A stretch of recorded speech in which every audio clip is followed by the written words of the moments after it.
Friends, welcome to newspaper editorial analysis by simplified civil services. हम लोग generally 3 से 4 newspaper cover करते हैं, mainly the Hindu, Live Mint और इंडियन एक्सप्रेस।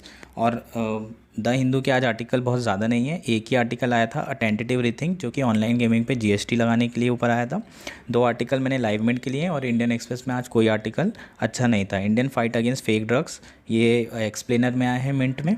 और parliament passes offshore mineral area amendment bill, ये भी जो है लाइव मिंट में आया है। ठीक है, लाइव मिंट बेसिकली बहुत इंपॉर्टेंट न्यूज़पेपर है आपके यूपीएससी प्रीलिम्स के लिए भी, क्योंकि रिसेंटली बहुत क्वेश्चन लाइव मिंट से आ रहे हैं, है ना। जो इकोनॉमिक्स पोर्शन है वो लाइव मिंट से ही पूछ रहे हैं, इसलिए आप थोड़ा फोकस करिए। और हिंदू से थोड़ा ऑब्सेशन ज़्यादा है लोगों को, पर हिंदू से उतने क्वेश्चंस आते नहीं हैं, और जो आर्टिकल्स आते हैं उसमें भी सिर्फ क्रिटिसिज्म दिया रहता है ना, सॉल्यूशंस की बात नहीं होती है। तो आप लोग अगर थोड़ा टाइम मिले तो द हिंदू को, है ना, भी पढ़िए। ऐसा नहीं है कि उसको छोड़ दीजिए, लेकिन अगर थोड़ा टाइम मिले तो मिनट पे भी देख सकते हैं। बाकी हम तो सारी चीज़ें कवर कर ही रहे हैं, तो आप लोग जब भी देखेंगे तो जो इम्पोर्टेंट लगेगा उसको थोड़ा लिख लीजिए। ठीक है, तो हमारा फर्स्ट आर्टिकल है 28% GST on online gaming, how will new tax work for player and companies. ये आर्टिकल द हिंदू में आया हुआ है। बाकी एक भी आर्टिकल ऐसा नहीं है जिसको आप ज़्यादा फोकस करें। एक इंटरनेशनल रिलेशन पे आया था, अमेरिका, इजराइल और सऊदी अरेबिया के बीच में। ठीक है, तो वो बेसिकली प्रीलिम्स और मेंस के लिए उतना रेलेवेंट नहीं है पढ़ने में, लेकिन अच्छा लगेगा आपको, है ना। अगर आप पढ़ना चाहें तो आप पढ़ सकते हैं, लेकिन उतना ज़्यादा इंपॉर्टेंट नहीं है। ठीक, तो कंटेक्स्ट क्या है? कंटेक्स्ट ये है कि जीएसटी काउंसिल ने क्या किया है, decided to impose a 28% GST. ठीक है, 28% जीएसटी किस पे लगाया है? ऑनलाइन गेमिंग पे, कि on the face value of bets placed by the participant. जो बेट लगाते हैं उसकी जो फेस वैल्यू है उसके ऊपर 28% टैक्स लगाया है। ठीक है, ऑनलाइन गेमिंग, कसिनो और हॉर्स ट्रेडिंग पे। ठीक, this tax is likely to be implemented from October 1 and will be reviewed after 6 month. ठीक है, तो ये जो टैक्स है बेसिकली गवर्नमेंट ने इसके पहले लगाया था, और इस बार रिव्यू कर रही थी जीएसटी काउंसिल में। क्यों? क्योंकि जो सिक्किम और गोवा स्टेट है उन लोगों ने कहा था कि आप एक बार रिव्यू कर लीजिए। तो गवर्नमेंट ने थोड़े बहुत चेंजेस किए हैं, जैसे कि डबल टैक्सेशन हटा दिया है, उसके बारे में हम बात करेंगे, लेकिन वापस 28% जीएसटी फेस वैल्यू पे लगा दिया है, जो भी आप बेट लगाओगे उस पर। तो सबसे पहले तो हम जान लेते हैं कि ऑनलाइन गेमिंग इंडस्ट्री है क्या, और ये आर्टिकल लेने का पर्पस ये है कि ऑनलाइन गेमिंग जो है बहुत तेज़ी से बढ़ रही है। इट्स अ सनराइज सेक्टर और बहुत इंपॉर्टेंट है GS3 के लिए। GS3 के लिए ये बहुत इंपॉर्टेंट है मेंस के पर्पस से, है ना। इस साल भी आ सकता है और नेक्स्ट ईयर के लिए भी बहुत इंपॉर्टेंट है। अगर इस साल नहीं आए तो नेक्स्ट ईयर आपको दिखेगा। ठीक है, तो online gaming refers to the type of games that are played over some form of computer network, most often the internet. ठीक है, तो जितने भी कंप्यूटर नेटवर्क में गेम खेल रहे हैं, जैसे कि पहले हम लोग खेला करते थे तो काउंटर स्ट्राइक बहुत चलता था। ठीक, अभी पबजी वगैरह बहुत चल रहा है। बहुत सारे लोगों को इससे नुकसान भी हो रहा है, रमी, ठीक है, लूडो और कई तरह के जो है गेम जिसमें बैट जो है प्लेस करना होता है, पैसे जीत रहे हैं और हार रहे हैं। ठीक है, और मेन जो अभी इंडिया का गेम चल रहा है वो है ड्रीम 11। ठीक है, जो हर कोई बंदा लगा ही लेता है। जब शुरू करता है पैसे लगाना तो सोचता है कि 1 करोड़ 2 करोड़, और जब हारता है तो मतलब जब एंड होने वाला होता है तब लगता है कि यार 39 और 49 रुपीज़ ही वापस मिल जाए। ठीक है, तो अब वही चल रहा है देश में। और हो भी क्यों ना, क्योंकि इतना टाइम है और इतना अनएम्प्लॉयमेंट है, इसलिए ये इंडस्ट्री बहुत फ्लोरिश हो रही है। ठीक है, लेकिन इसके साथ एम्प्लॉयमेंट भी आ रहा है और बहुत ज़्यादा जो है रेवेन्यू भी गवर्नमेंट को मिल रहा है। ठीक है, इसलिए गवर्नमेंट 28% टैक्स लगा रही है। ठीक है, online real money game refers to an online game where a participant make a deposit in cash kind with the expectation of earning winning on that deposit. It is often equated with gambling. ठीक है, तो online जो है real money game के बारे में, rummy वगैरह हो गए। ठीक, तो ये बहुत ही गेम अभी बहुत पॉपुलर हो रहे हैं। ठीक है, खासकर पबजी। ठीक है, मोदी जी ने भी कहा था ये पबजी वाला बच्चा है क्या, है ना। तो पबजी बहुत जो है तहलका मचाया हुआ है अपने देश में। कुछ बच्चे हैं जो क्रेडिट कार्ड यूज़ कर रहे हैं फादर्स का, और अपने पिताजी लोगों का क्रेडिट कार्ड यूज़ करके पैसा लगा दे रहे हैं, उसके बाद सुसाइड करना पड़ रहा है। ठीक है, तो इस तरीके से बहुत सुसाइड रेट भी बच्चों के बढ़ गए हैं, और कुछ लोगों को कुछ ज़्यादा ही फ़ायदा हो रहा है पबजी खेल खेल के, है ना, जैसे अपने सचिन भाई। ठीक है, और कुछ लोग तो इस बात से खुश हैं कि एक्चुअल में घर वापसी हुई है। ठीक है, तो अब अपन जानते हैं कि रेगुलेशन क्या है। तो रेगुलेशन ये है कि गैम्बलिंग क्या है इंडिया की स्टेट लिस्ट में, मतलब स्टेट क्या कर रहे हैं, कुछ स्टेट ने इसे रेगुलेट किया, कुछ ने बैन किया। तो लीगल ओपिनियन रिसेंटली तमिलनाडु ने जितनी भी इंटरनेट गेमिंग थी उसको क्या कर दिया था, इलीगल कर दिया था। ठीक है, क्या बोल के कि जितने भी हैं ये सब गेम ऑफ चांस है ना, ये सब गेम ऑफ स्किल नहीं है, गेम ऑफ चांस है। लेकिन मद्रास हाई कोर्ट ने इसको स्टक डाउन कर दिया था और कहा था कि ये अनकॉन्स्टिट्यूशनल है अंडर आर्टिकल 19। ठीक है, प्रीलिम्स के लिए ये भी इंपॉर्टेंट है। आपको ये भी पूछ सकता है अंडर ना, राइट टू प्राइवेसी पूछा है तो ऑनलाइन गेमिंग अंडर 19, समझ में आया क्या? ठीक है, ऑनलाइन गेमिंग का में आ जाएगा अंडर 19, और कहा है कि it's a game of skill not a game of chance. ठीक है, और इसको जो है स्टे लगाने के लिए हाई कोर्ट और सुप्रीम कोर्ट ने मना कर दिया था। ठीक है, ड्रीम 11 अभी भी चल रहा है, इसलिए चल रहा है क्योंकि it's a game of skill. ठीक है, जैसे कि अपने को लगता है जब अपन लगाते हैं, और जब हारते हैं तो गेम ऑफ चांस। ठीक है, ऑनलाइन गेमिंग इंडस्ट्री इंडिया में बहुत तेज़ी से फ्लॉरिश हो रही है, इसलिए ये बहुत इंपॉर्टेंट है। सनराइज सेक्टर का मतलब ही यही है।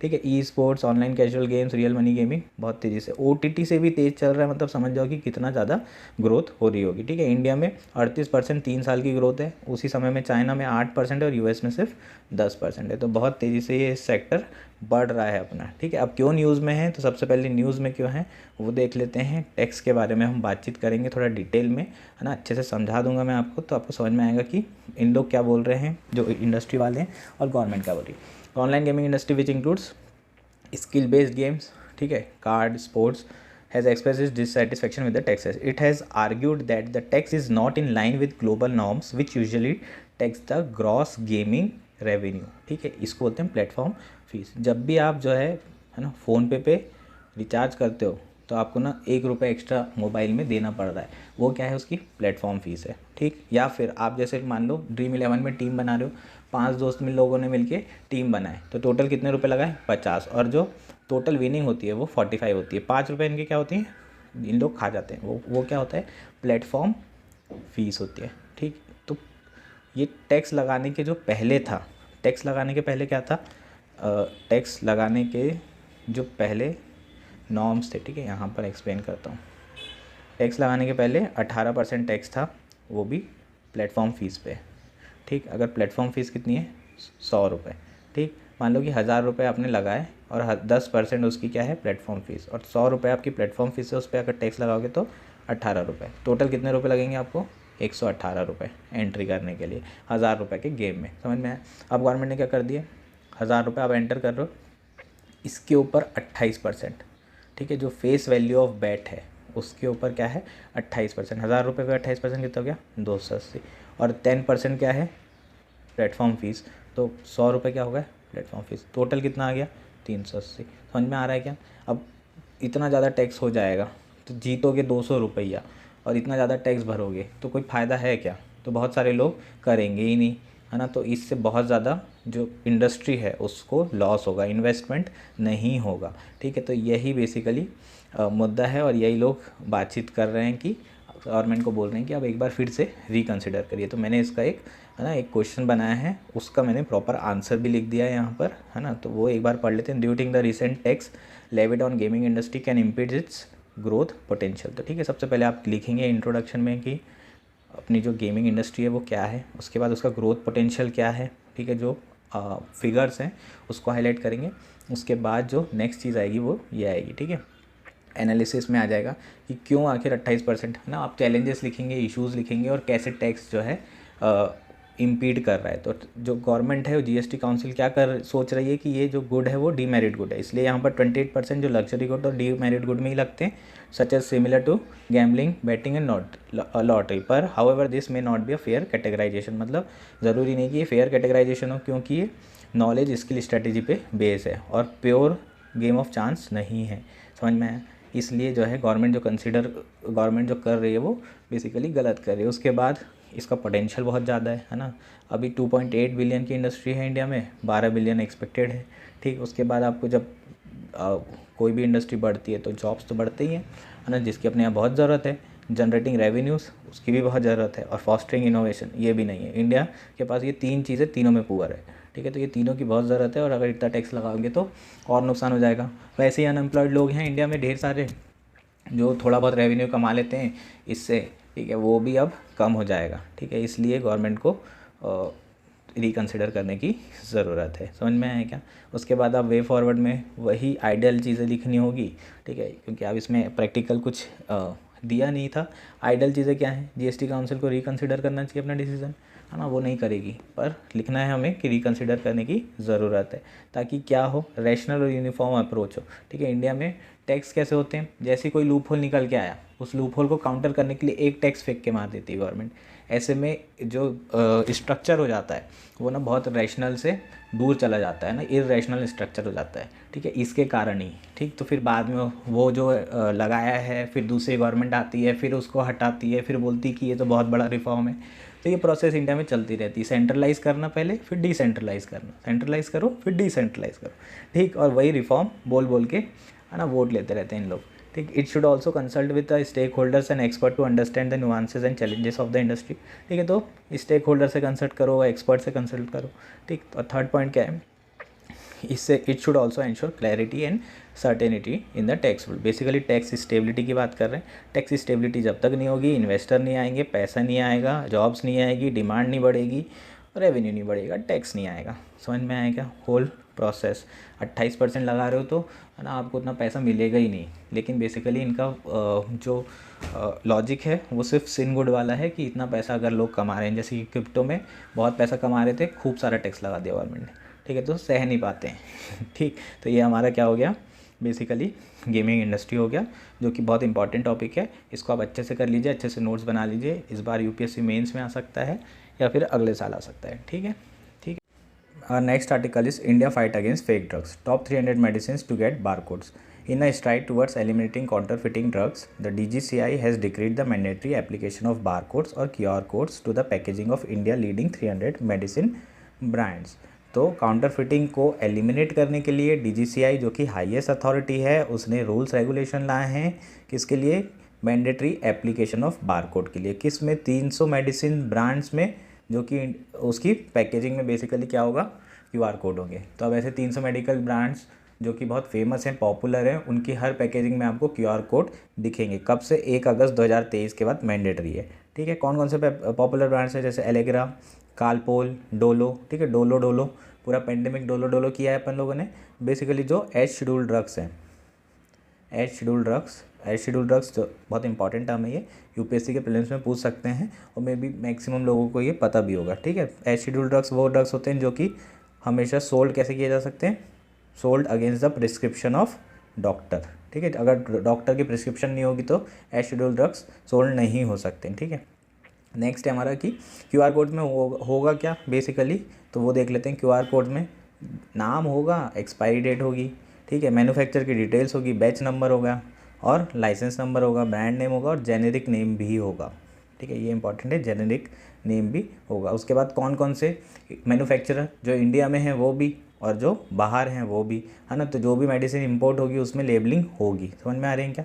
उसके बाद नेक्स्ट क्या है, इससे होगा क्या, ताकि मेडिसिन की जो है क्वालिटी जो है इम्प्रूव हो सके, है ना। और क्या हो सके, ट्रेसेबिलिटी इंप्रूव हो सके, ऑथेंटिकेशन ऑफ ड्रग्स इंप्रूव हो सके और effectively curbing the spread of spurious medicine. ठीक है, स्पीरियस मेडिसिन मतलब क्या होता है, जैसे कि अपने एडिडास में आप देखते हो एडिवास हो जाता है वो। ठीक है, तो जो पॉपुलर ब्रांड होते हैं उसके जैसे ही मेडिसिन में भी ऐसे ब्रांड निकालते हैं जिसमें ज़रूरी नहीं कि एक्टिव फार्मास्यूटिकल इंग्रेडिएंट हो, ज़रूरी नहीं उसमें, है ना, कि वो दवाई प्रॉपर उसी की हो। ठीक है, तो ऐसे में जो पॉपुलर ब्रांड होता है उसी के जैसे दिख के उसे बेचने के लिए जो है बहुत सारे ऐसे ड्रग्स होते हैं जिसको हम स्पीरियस मेडिसिन बोलते हैं। तो उसको बेसिकली ख़त्म करने के लिए, कर्व करने के लिए बारकोड का इस्तेमाल किया जा रहा है। ठीक है, अब ये मैंडेटरी हो गया है। पहले ये बहुत सारे ब्रांड थे जो QR कोड जो है अप्लाई करते थे अपने किसमें, पैकेजिंग में, लेकिन बाद में क्या किया कि कुछ में था और कुछ में नहीं था, तो बहुत इनकन्सिस्टेंसी हो गई थी। तो गवर्नमेंट ने फिलहाल